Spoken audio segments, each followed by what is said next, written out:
Ole Miss has the sixth best home record nationally since 2021, and Arkansas thinks they're going to come into Oxford and win. Well, let's get to know the Hogs on this edition of the Locked On Ole Miss podcast.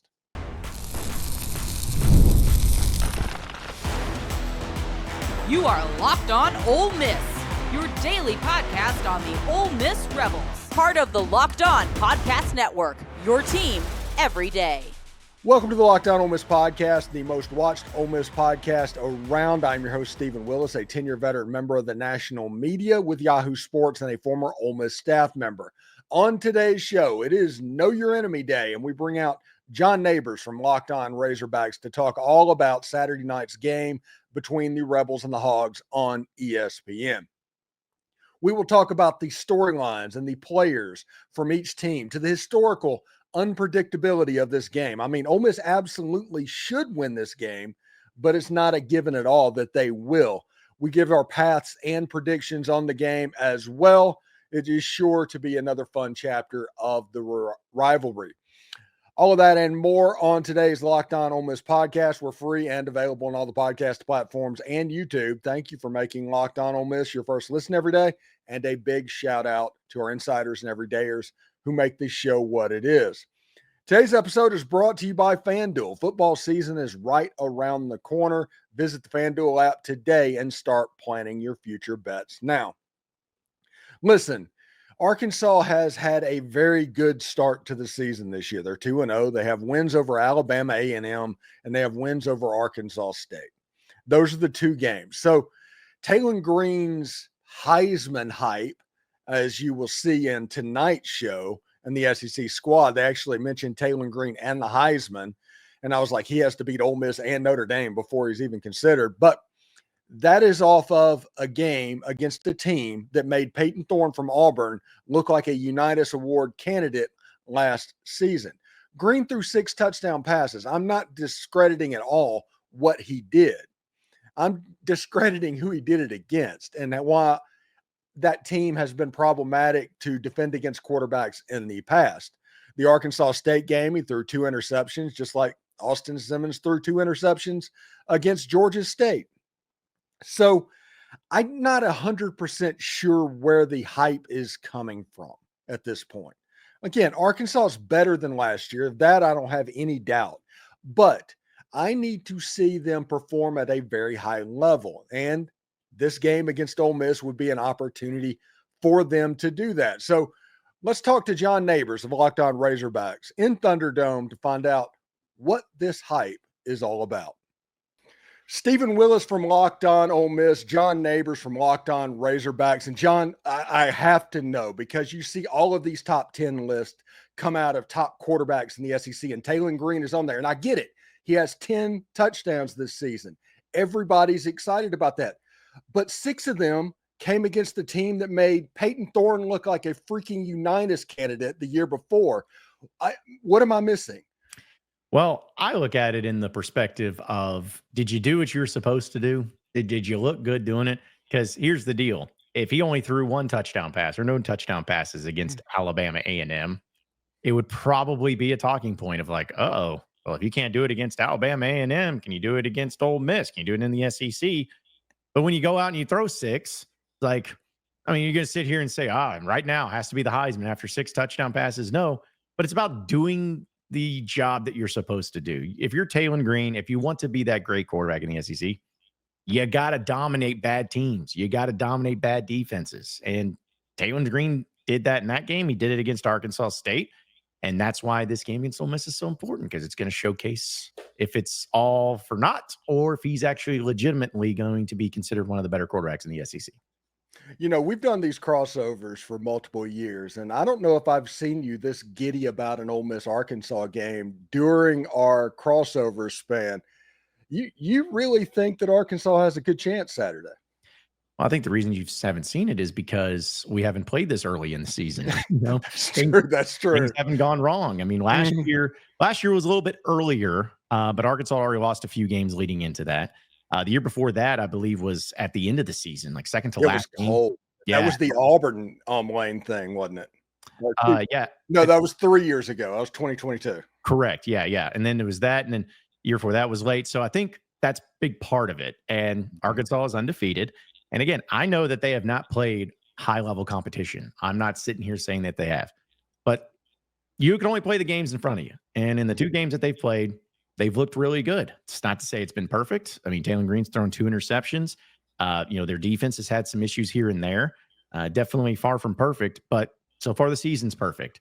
And I think from the perspective of Razorback fans, there's optimism there. But, Ole Miss, you're undefeated too, playing much better competition. But I think after seeing that Kentucky game and maybe Austin Simmons, not saying Arkansas fans feel for sure they're going to win, but they feel a little bit more confident that it could happen based on those things that we've seen. Yeah, I think I saw a stat on Twitter that since 2021, Ole Miss is like the 6th highest winning percentage at home, which that kind of surprised me a little bit because of the history of the program and all of that. But yeah, I feel pretty good about it. I think I'll put it like this. If both teams play their A games, Ole Miss is going to win. Ole Miss has to help out Arkansas through interceptions, turnover on downs, bad penalties, the sloppiness. They have to help out Arkansas for that to happen. But you don't have to help out Arkansas as much as you did last year, if that makes sense. Yeah, no, 100%. I see it the same way, where if we're just talking about on paper, matching up rosters, matching up talent, matching up coaching, all of those things, if both teams play their A game, if both coaches coach their A game, Ole Miss wins. And I don't think that's a controversial take. But as we all know, college football never goes according to plan, especially in this game. Yeah, and also, too, I think Ole Miss has won the last 2, but Sam Pittman's had some success against Ole Miss. It's not like this boogeyman like Missouri or A&M that he just can't figure out ways to beat. There's been some success. There's been some wild things. And I know that these rosters are different. Obviously, Bobby Petrino is being the offense coordinator there, and he's doing a good job so far. It's just, it gives, I think, Razorback fans hope that if we're going to get excited about this year, if we're going to feel good about this year, which nobody did going into it, it's got to be starting with a win over Ole Miss. Because if Arkansas does it, it changes everybody's mind and narrative. But I agree. If Ole Miss plays their A game, they win this game. It's just a matter of, does Arkansas play their A game and keep it close, or do they play like they did last year and get records set on them? Yeah, and I don't think that Arkansas fans need to like go all in on this. Well, now you want this game because this is the drunk uncle of SEC football. I mean, crazy stuff can happen. I mean, somebody that's been dead for 30 years could like turn up in the crowd and you're like, oh, it's the Ole Miss-Arkansas game. That makes sense. But I think the Notre Dame game is more of the perception game than even the Ole Miss game would be for Arkansas fans. If you're 4-1 after Notre Dame, I think at that point you can kind of start to feel better. I mean, Arkansas coming into the season, nobody expected them to be in the hunt for a playoff, but they just didn't want to go to the Liberty Bowl. They wanted to go to a Florida Bowl game or something like that, one of those higher games. And I think a win out of Notre Dame would probably give them a little bit of the belief, because that's a home game, if I'm correct, right? Yeah, it's at the right old time at 11 a.m. On a Saturday. Really? They set that at 11? Of course they did. I mean, that's just what happens. I know. Razorback fans are very upset because this is the first time Arkansas and Notre Dame have ever played in history. It'll probably be the only time we ever see Notre Dame come to Fayetteville. So it was very disappointing on that front. And I get what you're saying about that. I think it's more of just about the perception that Razorback fans have where, most of them, when they're doing their predictions and expectation for the season, no Razorback fans circled the Ole Miss game as a for sure win. And most of them didn't circle Notre Dame as a for sure win. But what they do see it as is, okay, well, we play Ole Miss every year. We know Lane Kiffin. Lane Kiffin knows us. Like, we do it all the time. But with Notre Dame, it's kind of like they don't know anything about Arkansas. They don't know anything. There's a mystery there. And I think that people can kind of hope on that. And it's also, too, with this game against Ole Miss, I think Razorback fans just want to have it. There's just that little short period of time, where they're like saying, hey, we could do a playoff. It's not going to happen, but if you beat Ole Miss, you're 3-0. And that week leading into that Memphis game on the road, which would be the next one, which is still stupid. They play on the road in Memphis, but that gives them saying, okay, we can beat them. We can beat Notre Dame. It elevates everybody. But if you beat Ole Miss or lose to Ole Miss, there's going to be that drop where suddenly it's like, well, I don't know if we can beat Memphis, and I don't know if we can beat Notre Dame. Now, if you do, it'll change. But I think Hog fans are just wanting to have a little bit of a consistent uptick of feeling good. And even if they lose to Notre Dame, I think most Razorback fans would rather, in my opinion, beat Ole Miss on the road than beat Notre Dame at home if they have their choice. Well, they should, because once this thing goes to 9 games, that's going to be a permanent game, hopefully every single year, because it deserves to be, because Ole Miss and Arkansas played back in the Southwest Conference days. I mean, you don't have a lot of history until you join the SEC against a lot of teams, but against Ole Miss, you did. It goes back to the 50s, to the point where Frank Broyles was pissed off at Ole Miss and decided to quit playing them, which apparently is a thing, right? Yeah. He usually got his way whenever he wanted to here at Arkansas.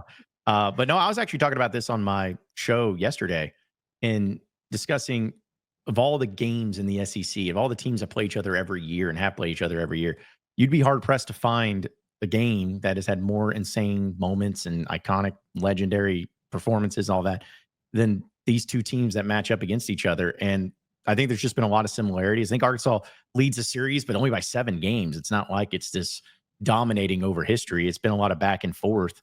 And it's just, it's a fun game. And I'm with you. It should remain a permanent opponent. I think that because of the history that's there and that's been there for a long time. I just think that it's one that the SEC deserves. And most people have to understand that this is something to talk about. This is a game people should look forward to, because it's always bananas and it's always insane no matter what.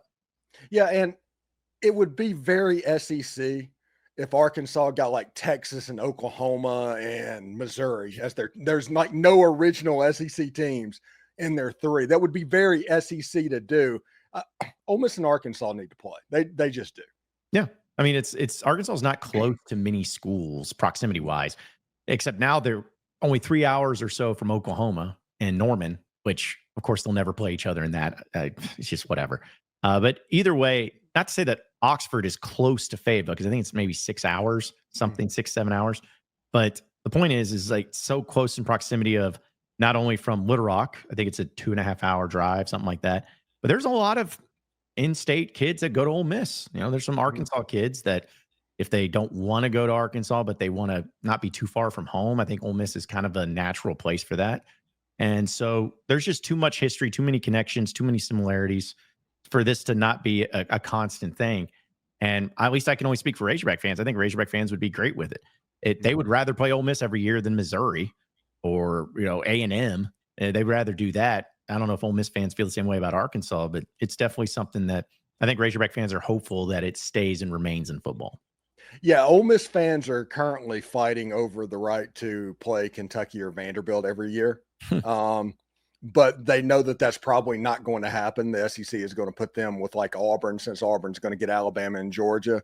So if they take those off the table, I think everybody would naturally move to Arkansas. What's your feeling on the LSU game? Because I know Texas is a non-negotiable.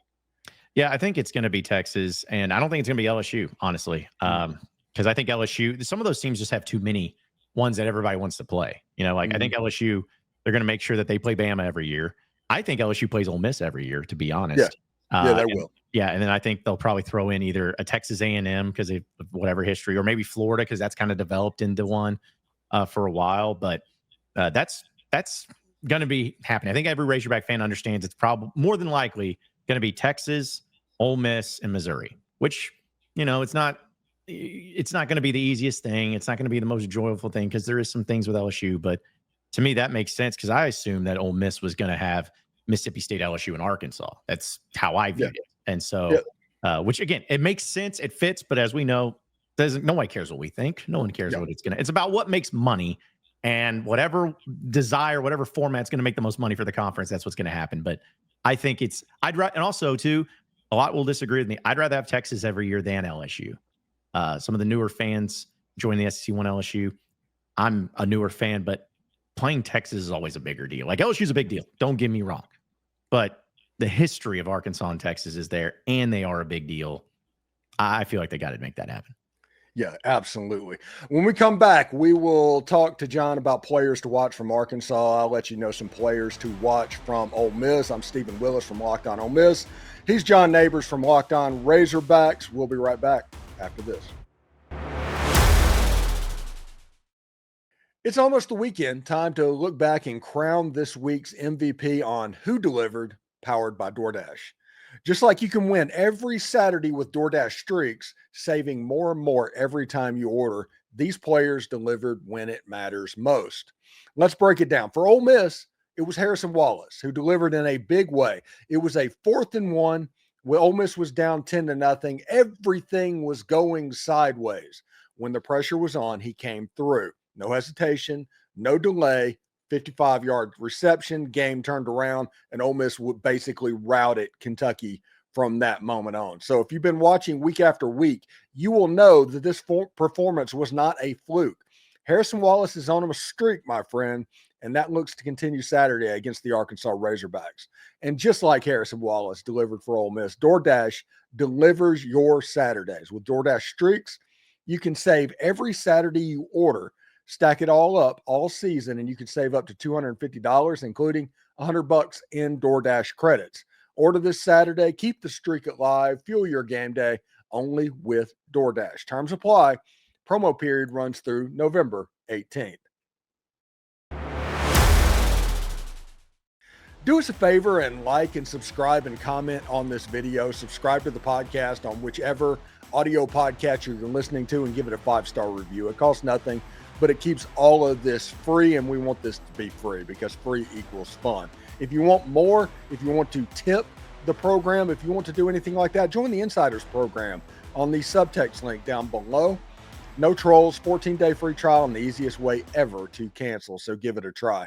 And don't forget to check out a second listen on the network. Nearly every team, college or pro, is ready for you. Let's go back to John Nabors from Locked On Razorbacks. All right, we got some players to watch in this game, John, that I'm pretty excited about. And lo and behold, Ole Miss has a running game this year. They have a running back that, honestly, I've heard two people completely unrelated that aren't Ole Miss people that said he runs the ball like Derek McFadden. Now, he's a long strider, the upright stuff. Yeah, I'm not saying he's a Heisman candidate, and he's not there yet. But whenever he was running around the corner, you could see that number 5, and he wears number 5 for Ole Miss.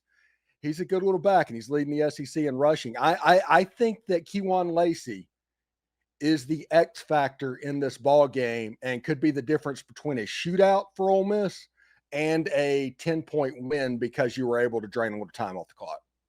You know, you started this podcast. You're like, hey, I may ask a question about Taylen Green that may be upsetting to some Razorback fans. And I was like, oh, it's a fair one. That one you just made is probably the one that pissed off all the Razorback fans. You don't compare anybody to Derek McFadden, no matter what. But no, listen, it is kind of one of those deals to where, not to say that Ole Miss has only been, a passing offense and never had any rushing attack. It's not that. It's just when you think of, at least from our perspective here at Arkansas, you think of Lane Kiffin, you think of that offense, you think of passing, you think of, Jackson Dart, you think of Matt Corral, and all of that. And so I think that that's something that they're definitely going to have to understand, that they can run the ball too. And this is going to be a much better test that Arkansas's had offensively. But the thing is, you mentioned the running back there. Arkansas also has a running back in Mike Washington, which we've seen a little bit of. I think he's actually right now the 4th leading rusher in the SEC, which is just funny because, again, opponents and all you've played. But all fall camp from coaches, we heard about Mike Washington saying, this guy's insane. He's so good. He's so good. Right. I mean, okay. Yeah, he came from New Mexico, I guess, whatever. And then Bobby Trino's like, oh, he reminds me of Nile Davis. I'm like, Nile Davis? Like, that guy was really good when he was healthy. And we got a little bit of it from this past weekend, but that's, to me, the biggest thing is that everyone talks about Taylen Green. Great player. Well, we mentioned Taylen Green. But Taylen Green's only going to be as good as the people around him. And I think that if Mike Washington's able to showcase that ability that we've been hearing about, that's going to be the best friend to Taylen Green to where he can make it work. So, but I think you got 2 really good running backs going into this. People talk about quarterbacks, but I think the running back matchup may be one that at the end of the season has 2 of the top 3 or 4 running backs in this matchup this weekend. We were on the squad show talking about this game, and the squad show is going to air a little bit later on today. And we mentioned it's like we would not be surprised if it was 41-38, but we would also not be surprised if it was 17-13. And the running games, the more that we talk about the running games, I'm thinking this game could look a lot more like 2023 than the shootouts before it. I think that is something that is on the table. I think so. I think that many times, at least when I'm going into a game like this, and I'm like, oh, it's going to be insane. It's going to be insanely high scoring. The only time I think that I actually felt that way and it ended up being that way was that game in 2021 in Oxford, where it's KJ Jefferson and them going back and forth. And Arkansas could have won the game they scored the last play of the game, could have had a 2-point conversion if they would have made it and won, but they didn't. And then ended up losing. But that was the only time where I went into it. I was like, oh yeah, this is going to be high scoring. And it worked out that way. Even a couple of years ago when Arkansas went 4-8 and went into Oxford, I guess the last time they played in Oxford, that game was weirdly close. It was like 27-20. Made no sense. Arkansas was not a good football team. But either way, the point is, I could see it being high scoring for sure. But anytime I see it that way, I want to revert almost back to the opposite. I want to say, hey, this is something where Arkansas is going to face a defense that's better than anything they faced. And it's going to be, how do they handle that? How do they handle getting hit in the mouth now? How do they handle dealing with that? And it's going to be the same thing with the defense. The defense has done a really good job so far this year in theory, but I don't know about Arkansas's D-line depth. It's not very good. Can you get pressure on Austin Simmons? I feel like the key to this is going to be the defensive line in general, but especially guys like Phillip Lee, who had a good game last night, a defensive end, as well as Quincy Rhodes. If they can get pressure on Austin Simmons, I feel great about that, because not say you know better than me, but I feel like looking at the things, Austin Simmons may not be the most confident quarterback right now, and had the picks, maybe a little bit banged up. We'll see. But if I'm Arkansas, I'm going to put him to the test as soon as possible in the game and see if he can result himself from it. But yeah, I'm with you though. I feel like we feel all about offense, but this is going to come down to which defense makes the least amount of mistakes. Yeah, and if Arkansas fans want to feel pretty good about it, Bobby Petrino has kind of had Pete Golding's number a little bit over the last couple of meetings. He scored 31 points on Ole Miss's stacked defense a year ago that led the conference in scoring defense. At Texas A&M, he made Bax Johnson look like Tom freaking Brady in the second half, and it took a blocked field goal to win that game. So there is some nerves there by me about Bobby Petrino and Pete Golding and how that's going to go. But my theory on that is, you've got to stop the explosive runs from Arkansas to stop the offense. Everybody's talking about Taylen Green being able to throw the ball or be able to run the ball. You have to be able to stop the running back, because if you can't, Bobby Petrino is going to play action you and eat you alive. That's right. Yeah, I'm the biggest Bobby Petrino fan there is, because I've always said there's not any other offensive-minded coach that has had success everywhere he's been for 20 straight years. I mean, you see coaches with offensive minds phase out. Bobby's still cooking. Even back from like the early 2000s, he's still getting it done. And I'm with you. Taylen Green is a great player, and I love him, but that offense that he leads can't be one-dimensional where you have to rely on his arm, because if it's his arm or his legs are his strength over his arm. And if you're forcing him to have to just throw every time, that's not going to be a recipe for success. It's going to lead to turnovers. So I'm with you. Arkansas runs the ball effectively. That's going to be their best shot of getting this done with a win. And the weird storyline of this game, there's 3 players from Arkansas that transferred to Ole Miss. It looks like all 3 of them are going to see the field in some capacity. Of course they would. I mean, they probably want to play. It looks like Luke Haas is a little bit less. It might be a package type deal, but it's going to be interesting because there's probably a little bit of animosity from Fayetteville down here for the way it worked out. The players that left felt that because, their social media has been destroyed for the last 8 months. So they want to perform really well, and they're all good players. That's the thing that gets forgotten. They can all play. That's the reason Arkansas fans are ticked off about this, is they can all play. And I don't know how it's going to look. I don't know if they're all ready to go, but I do think all 3 of them are going to be on the field. Yeah, it's a kind of a weird dynamic, because Arkansas had players transfer a lot of places. They had one of the most like the biggest transfers of them leaving the program of any team in the SEC last year. They had a player go to Texas, had a player go to Kentucky, had 2 players go to Michigan, player go to UCLA, all over the place. But when 3 of them that were starters and were considered to be some of your best players from last year's team go to Ole Miss, it stings a little bit more. I don't think, and again, this is my opinion, I don't think Razorback fans have the animosity for a Jalen Braxton, because he got banged up after one game and didn't play the rest of the season. You could almost tell he's like, yeah, this guy's gone. So it's like, you don't like that, but at the same time, you're like, hey, whatever. If you don't want to be here, don't want to be here. Luke has. They also, I don't think, maybe some do, but I don't think there's as much because that was strictly a financial thing. Sam Pittman said it. It's like, hey, I mean, what do you want us to do? He got more to go over to Ole Miss. The Patrick Kudus one, though, is the one I think people take personally because that was one that he didn't play much last year because he was banged up. Sam Pittman, and people he's asked about, hey, do you redshirt Kudus because he hadn't played in full 4 games yet? And they're like, yeah, I think we're going to hold him to redshirt him. And he's like, and Pittman said this in the press conference. He's like, I made sure that I asked Coot, is when he called him Coot, hey, I'm not going to redshirt you just so you can go to some other school next year. And he's like, no, coach, I wouldn't do that. I want to stay here at Arkansas. Pittman felt that. And Pittman is big on relationships. He's big on offensive linemen, obviously. And I think that's the one that stung the most. And I think that's the one that's going to be the most motivation for Pittman, for everybody too. Because also, real quick, side note, we had an offensive lineman podcast on my network with Inside Arkansas back during that time. And Kudus went on it and said the team that he does not like the most is Ole Miss. He said that. He said that. So it's like that right there, I think, is going to be the most intense feeling. But Arkansas definitely wants to show those players that, hey, you missed out from not staying here. Yeah. And is there a chance that Carmona gets into a fight in that game? Because I've read his quotes after all the transfer and all that. They're going to be ready to go whenever they get down to Vaught-Hemingway Stadium. That they want this game. This has a chance to be sneaky, not necessarily a dirty game. That has negative connotations, but it's going to be an intense, heated game. Mm-hmm. As far as Carmona goes, I hope not. Because we talked about it. Like, this game has a chance to be so close that one play can make the difference. And as long, if you do it in the first quarter and the first 5 minutes, it's not to say that's good, but you can overcome that. But you just don't want to let the emotions get the best of you.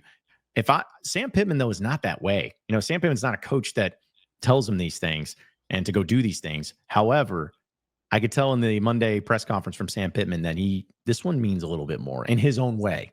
It's going to mean a little bit more. So who knows? Maybe you see some of that because they're going to go fight for their coach and they're going to go fight for Arkansas. I'll be like, oh, well, yeah, well, you want more money? Well, there's more to football than money. So we're going to show you, maybe it's that. But I think, honestly, it's just going to be about, going out there and executing. But I feel offensively, you bring up someone like Carmona or whoever, if Ole Miss's defense start causing some problems and some issues and mess with it a little bit, then you may see emotions get the best of them. It could happen. But to start, I mean, again, I hope not, just because I'd rather win, rather beat them. And also, it's not the Ole Miss team. It's not like Carmona's going up against Patrick Kudus himself. It's like, it's Jalen Braxton's way over there, and Haz and Kudus are on the other side of the ball. So I don't know if it'll be that case. Yeah, and Sam Pittman is such a nice guy that literally everybody likes Sam Pittman that I've talked to, including me. So you get like, hey, we're going to get Arkansas. It's a big rival for Ole Miss. This is going to be a fantastic game, but it's not like I hate those guys. It's not like the Egg Bowl for Ole Miss fans. This is just a fun game. It's absolutely stupid. The athletes are comparable usually. And go out there and let's just see what kind of ridiculousness happens.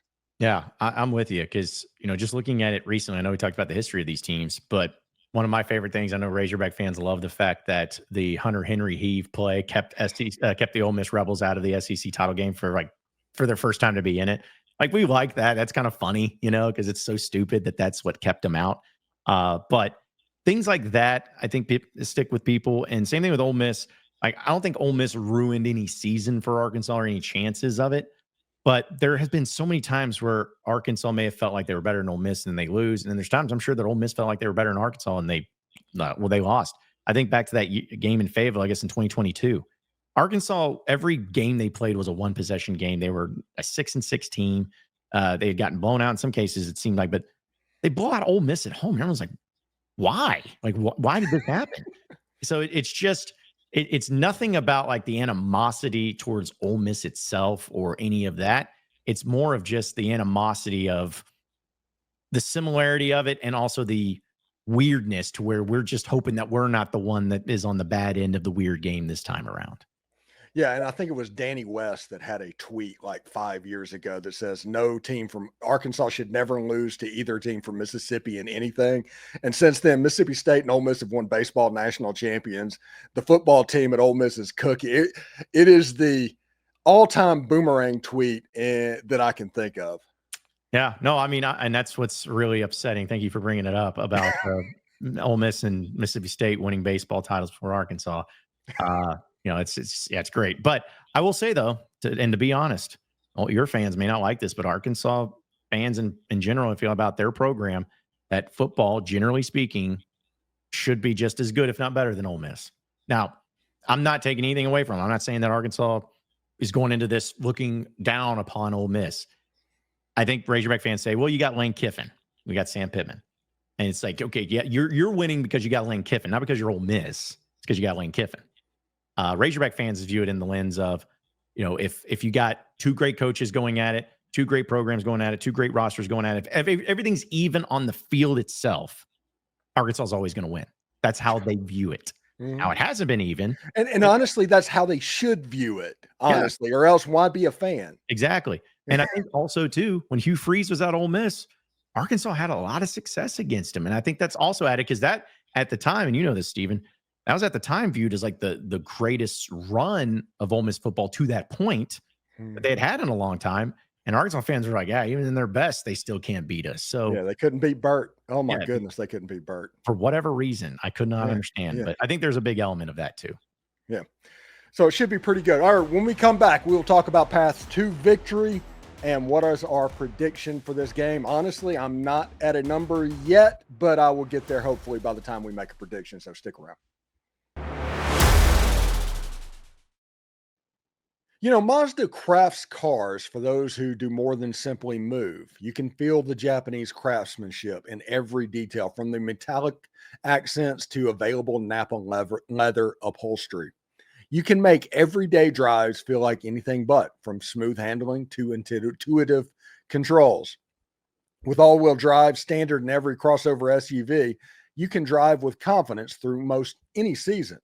Like our players, we sweat every detail because when you make every move count, impossible becomes irrelevant. Mazda, move and be moved. And the NFL season is here, and FanDuel is making sure you're ready for kickoff with can't-miss offers. Right now, new customers can bet just $5, and if that bet wins, you get $300 in bonus bets to use across the app. It makes every game more exciting, whether you're watching your team or just keeping an eye on your fantasy lineup. It's quick, it's easy, and it's the best way to add a little more energy to Sunday. So if you're ready to play, download the FanDuel app today by visiting FanDuel.com to get started. That's FanDuel.com, the place to place your first $5 bet. All right, we are back. Paths to victory. Now, Ole Miss is simple. Just play clean, run the football, do not turn the ball over. I think something that's more important in this game than most games is not giving away possessions, not giving short fields. If you do what you did at Kentucky, to where you give Arkansas the ball twice on your own 32-yard line, it's going to be 14-0. And if you punt, they go and score again, it's 21-0, and the game is over.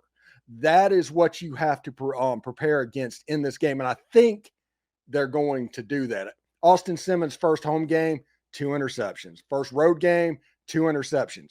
First scrimmage where he was a starter, 2 interceptions. His firsts have been very shaky, but after that, the last 2 scrimmages, he was very good.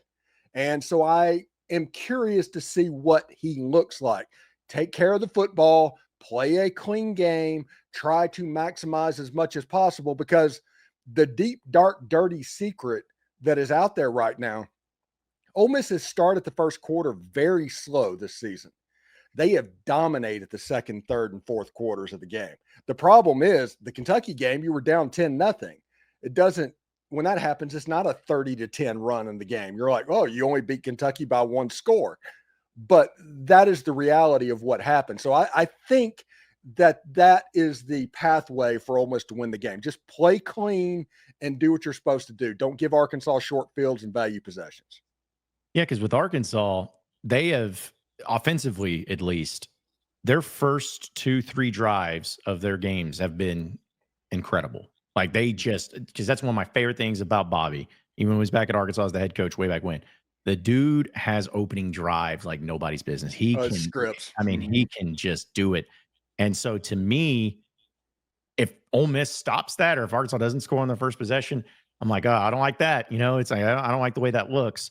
But Arkansas's defense honestly has been different, where they look bad in the beginning. The opening drive against Alabama A&M that they had, where they went down and scored a touchdown, was one of the worst things I've ever seen. And Sam Pittman said so. But they settled in. The defense gave up a few things there in the second quarter against Arkansas State, but they settled in. It's about settling in. And I just don't want to, if I'm Arkansas, I'm not wanting to give Austin Simmons any confidence whatsoever. You have to come out hot. You have to do a good job defensively against him, because all it's going to take is him getting back into a little rhythm a little bit, and he's going to cook you, because Arkansas does not have the depth on the defensive line. I think their secondary is much more improved from what it was a year ago. Their linebackers are great with Xavier Sori and Steven Dix, but that D-line is going to be the key if they can stay rested, stay off the field too, as much as possible. That's going to be big. But I know for a fact, and I'll tell you all your Ole Miss fans this, if Arkansas wins the toss, they're going to elect to receive. They don't kick. They do not kick to start the game. They're going to elect to receive. If Neither does Lane, by the way. If they stop them on that opening drive, Ole Miss is going to win. But if Arkansas goes down the field and scores a touchdown, I'm not saying for sure Arkansas will win, but we're about to be in for a game that's about to get intense, and it's going to be one to where Arkansas's offense, when they get confidence, when Taylen Green gets confidence, he's a very hard player to stop. Yeah, because like I said, I don't want to compare it, but Bobby Petrino coached Lamar Jackson at Louisville. So they do a lot of the same stuff, his legs, all of that. And the stuff that he learned from Lamar Jackson, he lets Taylen do that stuff, and he's good enough an athlete that he can make you pay a little bit for that. So what's your prediction for this game, John? Trust me, I've been going back and forth on this, and I'll be honest. I have the right and the reservation to change this right before kick, because it's probably how it's going to go. But where I stand right now, I'm going to go ahead and say Arkansas wins. Just because, listen, it's a game that you never know what's going to happen. Arkansas is feeling good for once, for even if it's a split second, you got to be feeling good right now. And I'll go with the Hogs winning, and I'll go with it being a crazy game, a back and forth game. I think that you'll see some really great performances by players on both sides, but I think Arkansas gets away with the victory as they get a big lead, kind of maybe in the late third quarter, maybe 2 or 3 possessions. They nearly blow it, but they hold on to it. Ole Miss runs out of time. Maybe Simmons throws a pick. I got the Razorbacks winning. Give me 42-38. Ooh, that's one of those games that would be like the 2021 game. One of those. I think that it's going to be a relatively low-scoring game. Austin Simmons, as you saw in the Kentucky game, went off with an ankle injury. He's going to play. He's going to be fine. But because of that, I think Ole Miss is going to run the ball a little bit more. They're going to try and make their offense a little bit more varied. I think Ole Miss wins this game 28 to, let's say, 21. Okay. So, yeah. Listen, I could see either one of those scenarios happening, but it's probably going to end up being 7-3, like it was that game that I saw my brothers in Christ, Arkansas lose to Mississippi State 7-3 a couple years ago. So it could go a lot of different directions. But hey, we can admit it's going to be fun though. It's going to be close. It's going to be wild. It's going to be enjoyable. But one team's got to win. We'll see how it plays out. Yeah, I'm glad that the odds are whenever it goes to 9 games, this game is going to stick around, because I don't want an every other year Arkansas. I want Arkansas every single year. Anyway, John, Locked On Razorbacks, tell people how to watch your stuff after the game. Yeah, Locked On Razorbacks. You can find it wherever podcasts are found, as well as on YouTube. Going to have all the recaps from it. And you can also check me out on social media at John Nabors Show for all of my reactions and my live tweeting from that too. And Inside Arkansas, I do a live stream throughout the week and doing a lot of different content from that too. So all Razorback content for all you people out there. I got plenty of it for sure. All right, you can check my stuff out after the game. We'll do a post-game live reaction show. We'll do the reaction roundtable on Sunday and talk about the game with other SEC hosts from Locked On Ole Miss. You can follow me at the Steven Willis on Twitter or X or whatever you want to call it, or the address down below. You can catch that as well. It should be fun. Anyway, John, have safe travels down to Oxford, man, and we'll talk to you later, man. I appreciate you, man. It's going to be a great one. Super thanks to John Nabors from Locked On Razorbacks for joining us, and thank you for making Locked On Ole Miss your go-to source for Ole Miss sports. We pride ourselves on offering the most comprehensive perspectives, which is why we're the front door of Ole Miss. If you don't believe us, Google Ole Miss Podcast. We're like 80% of that page. So don't forget to subscribe, like, and comment. It helps the show, and it is totally free. Your support means the world to us. And in another big moment for Locked On, college football fans, Locked On and Fire TV present College Football Kickoff, your ultimate college football weekly preview. Drake Toll of Locked On Big 12 leads the conversation alongside two-time AP Coach of the Year, Gary Patterson, former college star Jesse Holley, and Locked On's local experts. A college football preview only Locked On can do. Catch College Football Kickoff every Thursday throughout the season, only on Fire TV. Howdy toddy, everybody. And remember, analytics is just the old English word meaning bad football. We'll see you later.